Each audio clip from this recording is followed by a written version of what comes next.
In early 2018, Apple partially finished construction on their new massive office building, called Apple Campus 2, also known as Apple Park and the Spaceship. It was a project started by Apple founder Steve Jobs back in 2006.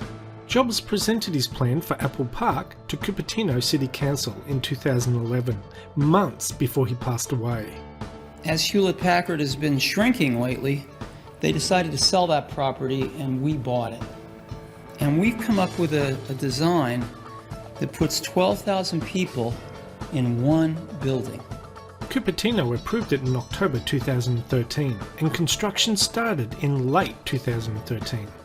The land cost an estimated $160 million in 2011. The original planned budget for Apple Campus was about $3 billion. However, in 2013, the total cost was estimated to be closer to $5 billion. Now I know $5 billion for a building sounds like a fortune. Then again, Apple can afford it. A final spend of $5 billion is a huge outlay, but would still represent less than 2% of Apple's cash reserves, which was estimated at $285 billion in early 2018. And the company is currently valued at nearly $900 billion as of February 2018, and is on target to be valued at $1 trillion in 2019. Oh, and in case you're wondering, no other company in the world has as much money as Apple does. Apple Park is home to several buildings, most prominently a 2.8 million square foot ring, unofficially known as the Spaceship, which boasts circular walls 4 stories high, constructed from the largest panes of curved glass in the world, and one of the largest roof-mounted solar farms in the world. Here are some of the key features of the campus. The circular 4-story building will have 2.8 million square feet of office space, with enough room for 12,000 employees. The campus is one of the most energy efficient buildings in the world, and is powered by 100% renewable energy from 17 megawatts of rooftop solar panels. The campus sits on 175 acres of land, with separate on-site R&D facilities and 300 square feet of research space. The building is surrounded by 9,000 drought-resistant trees and will include olive, apricot, cherry, and yes, apple trees. There will be jogging and cycling trails, with more than 1,000 bikes kept on site at all times, which staff can use to make their way around. The building is clad entirely in the world's largest panels of curved glass, and has about 3,000 glass panels throughout the whole building. The Spaceship has 360 degrees curved glass fronted walls and central courtyard, overlooking a landscape park area on the inside ring. There is underground parking hidden from view, meaning 80% of the site can be covered in trees. The building stays eco-friendly with natural ventilation that works instead of air conditioning for 70% of the year, and has low energy LED lighting where natural light doesn't reach. There's an orchard, meadow and pond within the ring's interior grounds, and the parkland has 3.2 kilometers of walking and running paths for Apple staff. The building also features a 2-story yoga room, a 100,000 square foot fitness centre, an underground 1,000 seat auditorium, a 4,000 person cafe with 4-story glass doors, and Apple even created and patented a pizza box that lets air and moisture escape so crusts won't get soggy, for workers who want to take their cafe pizza back to their desks. The company's new 175-acre campus is 1 mile in circumference, with a diameter of 461 metres, and can house 12,000 employees. The main building was ready for employees to begin partial occupancy in January 2018, as the building was still not finished. The process of moving more than 12,000 people was estimated to take over 6 months. Since employees have been able to move in and start working in the building, a couple of big design issues have popped up, such as one of the features of the building was about 3,000 panels of floor-to-ceiling glass. All that glass may let in a lot of light and save on energy, but it appears Apple employees have been injuring themselves after walking into glass walls and doors. It has been reported that 3 Apple employees dialed 911 after walking into glass panels and injuring themselves. Another issue is, with so many employees working in one building, Apple opted to move away from individual offices to an open plan floor design. This open plan layout is used in much of the building, with most employees situated around large tables instead of separated into individual offices or cubicles. This layout is intended to promote collaboration, but it hasn't gone down well with everyone. Apple employees are unhappy and reluctant to accept the working conditions on the campus. It has apparently angered some of the company's engineers and developers, who are used to private offices or cubicles. Open plan offices have become more common since the 1990s, but have come under scrutiny in recent years. A recent report stated that open plan offices are sabotaging employees' abilities to focus at work, with office workers losing 28% of their productive time due to interruptions and distractions. The biggest problem with companies changing anything are the workers. People in general hate change and are reluctant to change, but I guess if you want to work for one of the biggest companies in the world, they best learn fast that change is a part of life, and you have to accept it. Now, before I end this video, I would like to give a special thanks to Sasha from OxySasha YouTube channel, who filmed drone footage of the Apple campus on 3 separate occasions, specifically for me and this video. Thanks a lot, Sasha. I really appreciate it. Anyway, that's the end of this video. Thanks for watching, and we'll see you next time. Bye bye.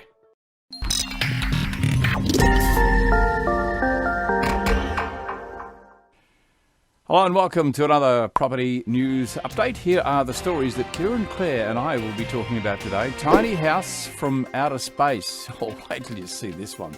The silver lining in Perth's property market, looking to the skies to combat climate change, and how a watchmaker spends his time as well as sleeping under the stars. And as a special bonus, we'll have another 2 in our classic building stuff-ups, and why women live longer than men. Back in just a moment.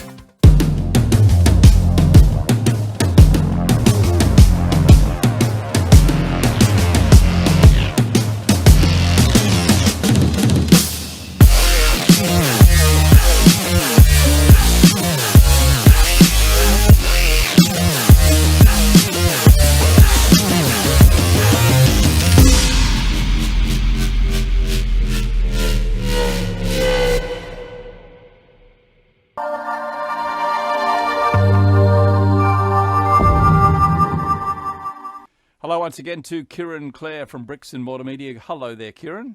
Hello there, Kevin Turner. How are you? Yeah, good, mate. I missed you last week. I was in New Zealand and I missed talking you to Mike too. Perro. I just miss you when you're not around, mate. That's it. No matter where you are. Gee, it was a great conference, the Rise conference. They raised, I don't know what the final figure is, but I know it was very close to $200,000. This is for the disaster in Christchurch. It's just wonderful. And you know, the amazing thing, I don't know if I mentioned to you last week, Kieran, but the conference started, I think it was 9 o'clock. By 8 o'clock, the room was almost full. It was like a networking event, and everyone was so galvanised to, just what it was all about. And when you consider that the thing only came together in a matter of weeks, it's quite amazing. It was an extraordinary concept. I remember looking through the information when you were heading off, and I had a bit of a look-see, and I thought, from these harrowing, tragic circumstances, some things rise from that. And when the right people get together in the best space, good things can happen. Yeah. I'm very pleased you're involved. It was just a terrific event. Yeah, well, we streamed it all live, the full 7 hours, the full day. We did that on Property TV, and just in case you're not aware of what we're talking about, the real estate communities in Australia and New Zealand got together to support the Christchurch community having gone through that terrible disaster. And they raised money, and everyone gave of their time. No one made any charge for anything. All the speakers flew themselves there. The venue provided, free. Everyone covered all their own costs, so all the money went to the victims. And I just think it was just an outstanding exercise. It'll be held again, and I believe the next one's going to be this time next year in Melbourne, and they'll look for something that they can actually put the funds toward. I think it's a great exercise. More power. So well More done. power Well to the done people. to the team who did it. Yeah. Okay, enough shilly-shally, dilly-dally. Let's get into it. Hey, mate, just before we start with our first story, or first official story, news broke earlier this week about Purple Bricks leaving Australia. I guess easy in hindsight, isn't it? But, we've spoken about this in this show and a number of other shows too, just questioning how the Purple Bricks model could last. You know what it says to me? It's about transparency. And that was the big problem I had with Purple Bricks all the way along the line. Not the agents who work for them, but the company, the ethos of what they do, and, purporting the fact that you can sell your home with no commission, which was just a load of BS, because you had to pay a fee up front, a listing fee, whether you sold or not. So it was not transparent, and they deserved to be pushed out of the country in my view. They got they of course got that monster fine for false advertising, of course, pushing that very line, and then the claim's made. Well, there's a fee attached to getting the job done, and it was probably also a good lesson in you get what you pay for in many ways. Right. There were enough customers who weren't happy with them to not use the service, and you sort of can't beat a good salesman doing his job properly for a reasonable day's pay. And they do work for their quid. Absolutely. I reckon real estate agents cop it a bit, but they work pretty hard for what they get. Well, I can tell you, we're going through a sale process now. We're selling our principal place, and we go to auction on the 25th of May. 25th of May. That's right. Yep. Yeah. And, I can tell you that the agents, we're meeting with the agent in an hour or two's time, and, we'll go through with her. But there is a huge amount of work. You can't discount that. No, anyway, enough said. Let's move on to our very first official story. This one comes from Zillow, and it's about a tiny house from outer space nestled on the banks of the Columbia River in central Washington. Roughly 250 square metre home. We're going to bring up some photographs to show you what this is like. A hexagon-shaped establishment perched nearly 9 foot above the ground. What do you think of this one, mate? I think this is one of the coolest things I have ever seen in my entire life. And I'm just wondering whether you've got to be a male to get excited about this. Well, maybe you do, because I immediately wanted to look it up and see if I could arrange flights to take my 11-year-old son over there just Wouldn't that be cool? To show him what's available. And the things I dug it anyway, like you can see from the photos, but even sort of getting into the bedroom, down the ladder, the lookout view. My only concern is you might forget you're inside, you might forget you're not in zero gravity and accidentally go down the hole and get yourself an injury. That's true. I think it's fantastic. Yeah, no, it's a great concept. And there are in that article, actually, there are a number of properties that are well worth a look at. Might even feature another one later in the show. Check it out for yourself. Hey, before we go to the next story, I just want to remind you that Real Estate Talk will be out tomorrow. Don't let a lack of deposit stop you. Ben Kingsley has got some great suggestions on how you can get in if you're finding it difficult by raising a deposit. There's a great scheme out of Victoria we tell you about. A rate cut, not the only way to curb the housing downturn. This one's a story from the Housing Industry Association of Australia. Alarming figures about housing approvals and what that all means. And the HIA come up with some great suggestions as to how we can help with affordability. Changes needed to help more female investors. I talked to a passionate female advocate. She is a female. There you go. And about women getting into property. And we also tell you about the 3 things that are going to happen if a spike in property prices is about to occur after the election. So all that and lots more in Real Estate Talk. It is out tomorrow. Make sure you get onto the site and check it out. You must be exhausted, Kevin, all of that content you generate. You must be exhausted, my friend. It's wonderful. It's so enlightening, and I love it. I just love talking to people about property. It's just my passion. Hey, mate, let's go to story number 2. Thank you for that compliment, by the way. The West Australian tell us that the silver lining, there is a silver lining to Perth property. Perth's 5-year-old real estate downturn means properties across the city, including some in WA's most sought-after suburbs, are now within reach of people. That's right. Silver lining. What animals, birds, torching. They're within reach. You had to pick up on that, didn't you? I love this is a real bluebird of happiness story about a market downturn, which is, they are cyclical and this is what happens. That's right. Yeah, it's talking about how the market's gone down. And the thing that really caught my eye about this story is the key start. loan service, which is the it's run by ASIC and it's part of the Corporations Act, but the single shareholder is the Western Australian Housing Authority, and it's obviously designed to help those on low incomes who are struggling to put together their deposit to get into the market. And there's some changes coming up in the new budget, which is going to reduce some of the thresholds and make it a little easier still. People can take advantage of this low market. If you're buying under 500,000 within the city, you can put yourself together with a 2% deposit. And if you're single under a certain amount, lo and behold, there are some suburbs available to you. And why wouldn't you take advantage? Now would be the time to, if you're a long-term investor, wouldn't you think? Yeah, and that's the subject that I discussed with Ben Kingsley. I touched on it earlier. It's in tomorrow's Real Estate Talk Show. You know, creative ways that state governments are coming up with helping people get in. It's not about cutting rates. It's not about dropping prices. It's about finding a creative way to help people get over that hurdle. Because let's face it, once you get the deposit, most people are in the position where they can actually afford the interest rates as they are today. So it's just a matter of getting over that deposit hurdle.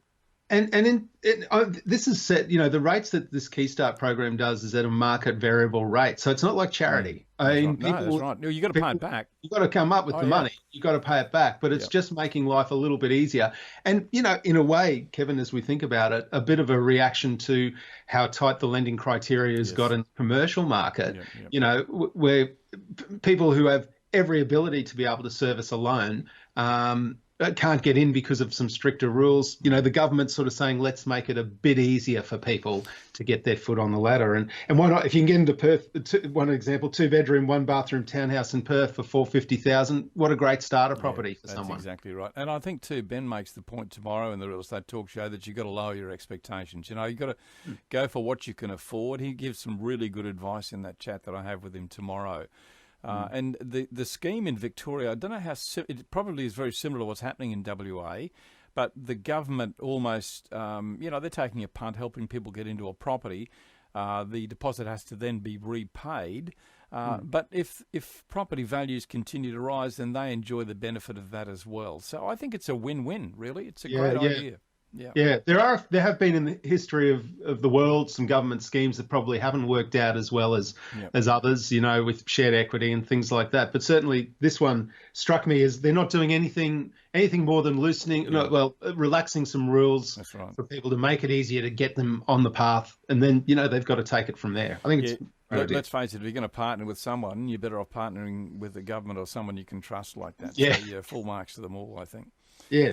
Hey, just before we tell you about why women live longer than men, it's a classic story, this one. I want to take you to our next story. This one comes out of London from Home and Property, looking to the skies to combat climate change. The Burman Rooftop Gardens, London's elevated green spaces, now cover 371 acres. It's actually bigger than Hyde Park, Kieran. Yeah, that's right. And more roof gardens than Singapore and Tokyo as well. Isn't that a great thing when you think about the vertical integration of our lifestyle, people living one on top of the other, creating these spaces? And I know they talked about it very much in terms of combating climate change in this story, but what it is doing, of course, is giving some lifestyle back to those dead areas up on top of the tall buildings. There's a couple of really cool ones. Did you have a good read through some of the offerings out there? Yeah, I did.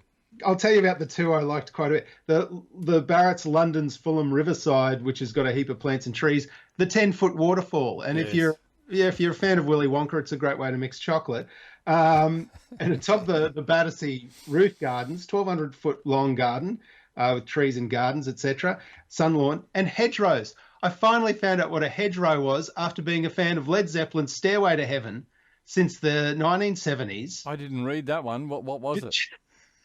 So obviously a hedgerow is kind of just basically a hedge. Oh, a hedge, okay. Led Zeppelin did that had their huge hit Stairway to Heaven, and one of the lines is, if there's a bustle in your hedgerow, don't be alarmed. You didn't know what it was. I had no idea what it was until I read this story. Well, there you go. Well done, mate. That's good. There you go. I learn something new every day. Every day is a school. We all learn something new out of this program.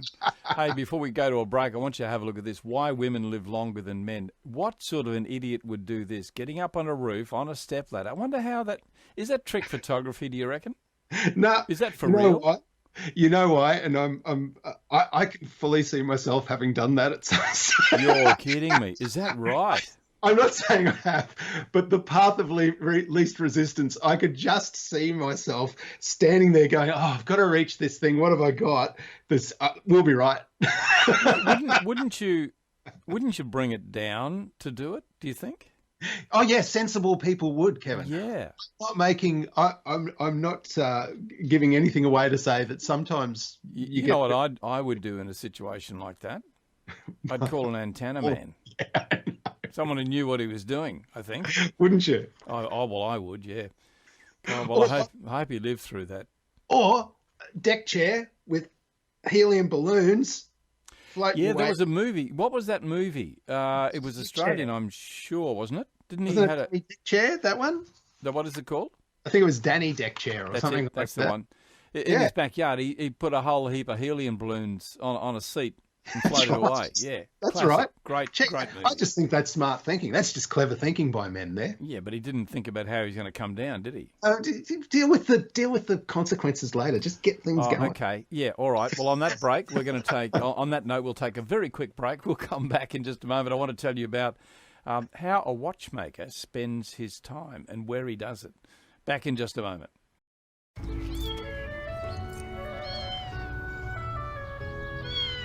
Tall people,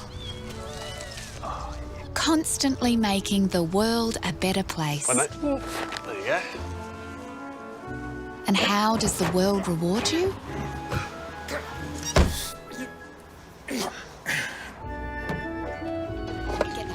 Stretch out with up to 40% more legroom in Economy X on Virgin Australia. Okay, welcome back to the show. I'm joined, of course, by Kieran Clair from Bricks and Mortar Media. Kieran, story number 4. This one comes from Top 10 Real Estate Deals. I love that site because there's so much information on there. So the link will take you straight to the site.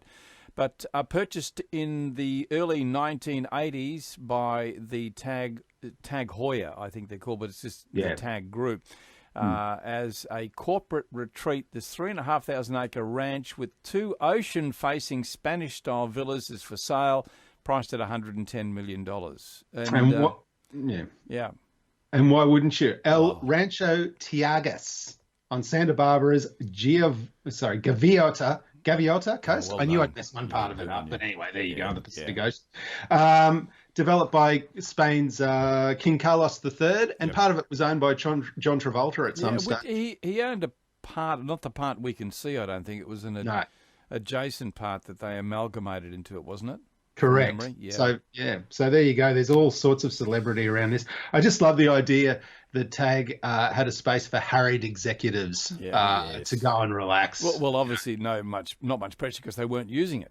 No, that's why they're selling it. That's right. They should be working them harder. Do you think? That's right. Yeah, it sort of says a lot about the company, doesn't it? Yeah, there's theatres and wine cellars and helipads, everything you'd expect there. I think that the golden seam for this, and maybe Tag missed out on an opportunity to really profit, is there's hundreds of acres of avocado trees. Oh, okay. And as we know, it is more precious than caviar. Yes, but nothing more precious than a Tag Heuer. That's what they say. That's what they say. Are they sponsoring? Tag. Love a tag. We should see if we can find a Tag ad and we'll tag to it. Yeah. Okay. Hey, we got a classic building stuff upcoming too. I do think this is a bit of trick photography. Stay with us. We'll tell you about that one. Do you think it was, by the way? Yeah, I do. Yeah, actually, okay, all right, yeah. We'll give it a go. No one to be that crazy, but we'll show you in just a minute. Before we do, from Zillow, Sleeping Under the Stars, we've got some photos to show you here too. Made to maximise views while maintaining partial privacy. This was it geodesic bubble tent is equal parts glamping destination and fishbowl. You reckon you could live in this one, mate? Yeah, not for long. No. It's upstate New York in a place called Woodridge, a little different from the Woodridge we have in Brisbane, Australia. I had a quick look for you, Kevin. The weather there at present is as low as 6 degrees and up to 22 degrees. It's an outside bathroom and kitchen facility. Not good. You don't want to wake up at 2 a.m. feeling like you might have to duck out for a sec and find yourself in 6 degrees in the middle of upstate. Yeah, I do think glamping, it's got to be done in certain locations, not in 6-degree temperatures or where it's going to snow. I agree. Hey, and the other feature this place has, and I'm just putting it out there, is there's a recording studio. So I'm thinking PNU retreat 2020. I'm just putting it out there. Maybe this could be the Tag Heuer type retreat for PNU and all of us who work on this wonderful mission. What do you reckon? No, Property TV. I mean, the guys from Tag Heuer got the $110 million estate. We all get to sleep in a dome. It's the same thing. It's cool. It's the same thing. I agree. Yep. I'm with you. It's property. That's right. It. Indeed. I mean, you'd be in charge of the cooking and -6 or whatever it is out there. Okay, well, here's our doctored photo. We think it's doctored, and this is the building stuff up of all times. You know, really. But if it's a touched up photo, it's a pretty good effort, I got to say. I think it's a cracker effort. I've seen this one doing the rounds before, and I can't imagine. It looks like Indiana Jones is standing on the end of there. Well, I was going to ask you what you reckon those people are saying. You're right. You messed up. No, you stuffed up. I think. Maybe if we just put a bit of a loop in here or something. I don't know. Maybe we can soften the approach. This could be the most exciting part of a very straight road. You know. Yeah. 3 hours get in in the direction. middle and go like hell. We won't even have to fill this bit in between the middle. If Keanu Reeves is driving a bus and he needs to leap from one side to the other, I'm just saying, it looks like something from Speed to me. I reckon that the guy with his arm out is saying something like, "You go first." That's what I think he'd be saying. What more can we say? Hey, mate, that's it for today. That's it for this week. Thank you, my friend. We'll look forward to another little chat this time next week. Can't wait. Thanks, Kevin. And we look forward to seeing you right here with Property News Update again next week at the same time. Thanks to Kieran, Clair and the team at Bricks and Mortar Media. They do all the research for us and bring us up to date with all these crazy stories. We'll see you next week.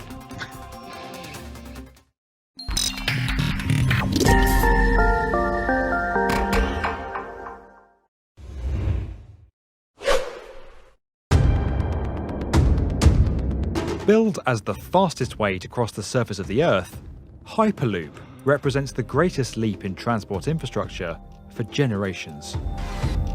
With passengers sitting in pods that travel at airline speed through pressurized tubes, using electric propulsion and magnetic levitation, the concept promises to slash journey times between major cities from several hours to a matter of minutes.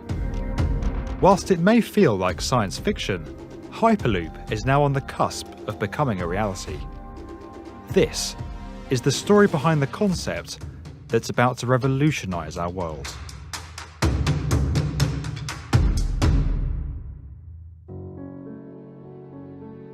Hyperloop was first conceived in 2012 by Tesla and SpaceX founder Elon Musk. In a white paper released the following year, Musk set out his vision for a futuristic, super high-speed transportation system that would see passenger pods move through a partial vacuum in steel tubes, addressing the two key factors that slow down conventional vehicles: friction and air resistance. Exploring a potential route between Los Angeles and San Francisco, Musk believed that his concept could slash the 8-hour bus ride, 4-hour train journey, and convoluted 3-hour air travel experience between the two cities to just 30 minutes. Under Musk's first Hyperloop proposal, he suggested that compression fans would move air around the passenger pods to minimise drag and create air bearings beneath them, floating them off the surface of the tubes. It should be noted that Musk's early Hyperloop concept is not a million miles away from Isambard Kingdom Brunel's atmospheric railway that ran between Exeter and Plymouth in the UK from 1847 to 1848. That system moved carriages with pressurised air. The air was extracted from a pipe that ran between the rails by pumping stations situated roughly every 3 miles along the route, creating a vacuum. A piston contained within this pipe was connected to the train, which pulled it forward. Despite its initial success, the leather flaps that made the vacuum pipes airtight soon began to fail, causing air to leak from the system, and Brunel's railway was abandoned.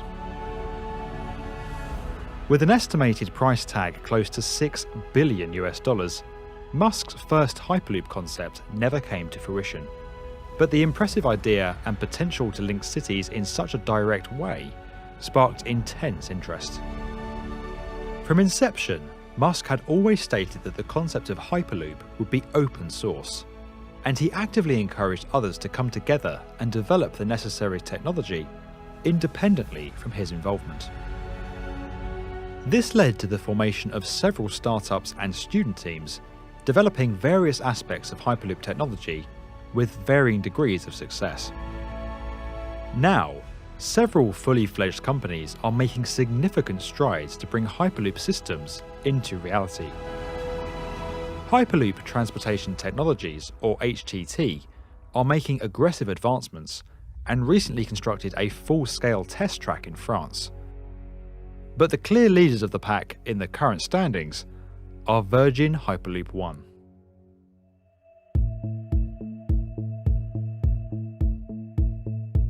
Virgin Hyperloop One are on track to achieve their bold ambition of bringing a Hyperloop system into operation by 2021. Originally formed in 2014 as Hyperloop One, the company was rebranded following a significant investment from Sir Richard Branson in 2017. Deviating slightly from Musk's original plan, Virgin Hyperloop One's technology combines two basic principles. The first is magnetic levitation, or maglev, a technology already used in monorails to lift the passenger pods and move them along their rails. Magnetic levitation uses two sets of magnets, one to repel the train from the track and lift it upwards, and the other to move the floating train along the track at considerable speed with reduced friction. The second principle is the use of a low-pressure, vacuum-sealed environment for the passenger pods to travel through.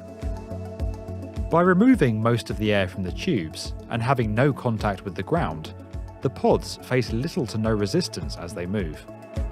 Air pressures inside the tube are equivalent to flying 200,000 feet above sea level. Such an environment enables the pods to reach speeds of over 760 miles per hour using very little energy. By virtue of being in a tube, the system is protected from the weather and can operate in almost any climatic conditions.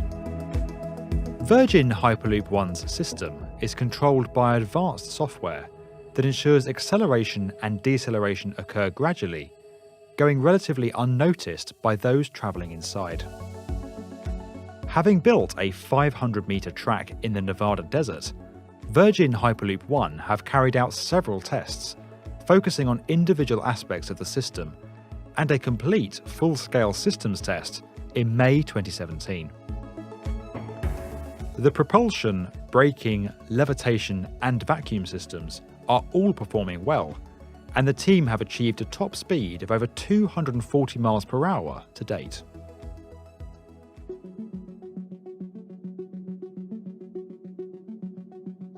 To inform their plans for developing a fully operational network that is affordable for all, Virgin Hyperloop One launched a global challenge to find the routes best placed to benefit from Hyperloop technology.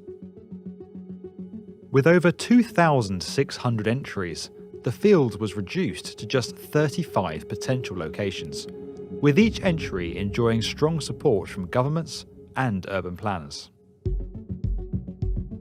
With 10 winners across 5 countries, Virgin Hyperloop One are now working in partnership with each of the locations on how best to deliver the Hyperloop technologies in live networks. In February 2018, the firm unveiled their first prototype passenger pods for the Dubai to Abu Dhabi route, a network that would drastically slash the car travel time between the two cities from 2 hours to just 12 minutes. The advantages of Hyperloop are considerable. Like train stations, Hyperloop stations, called portals, are planned to be located within inner-city areas with easy links to existing transport infrastructure. This gives Hyperloop systems a distinct advantage over air travel, where airports tend to be located beyond city limits with fewer accessibility options. Additionally, the system is being developed to function on a turn-up-and-go principle, without a lengthy check-in process, and with accelerated, advanced security checks. Another clear benefit is its speed. If Hyperloop could significantly reduce the travel time between cities, it could be possible to live in a completely different city or a part of the country from where you work, with a commute no dissimilar in length to the one you perhaps take today. This opens up a wide range of housing and employment opportunities, with people no longer having to live close to where they work. It could also take pressure off our cities, where infrastructure is often still catching up with development, and where house prices have become unattainable for most. With speeds rivaling aircraft, and 9 of the top 10 busiest air routes in the world being domestic, Hyperloop has the potential to completely revolutionise the way we live, work and travel. A Hyperloop system requires very little energy to propel pods through its tubes, as the vacuum environment poses little resistance. As such, the systems could be powered by renewable technologies such as solar and wind, offering a considerably cleaner alternative to air travel.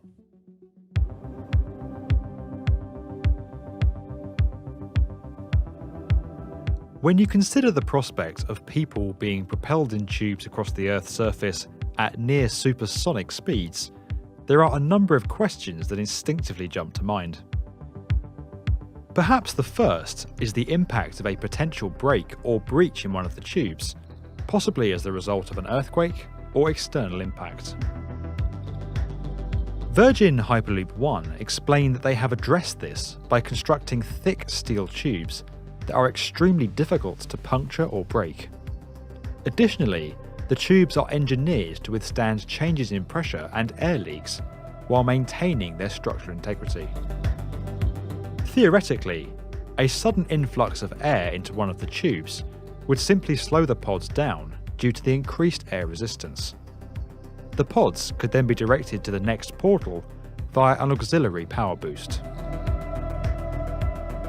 There is also the ability to section off parts of the route and to repressurise sections where significant emergencies occur, and all pods are expected to be fitted with emergency exits.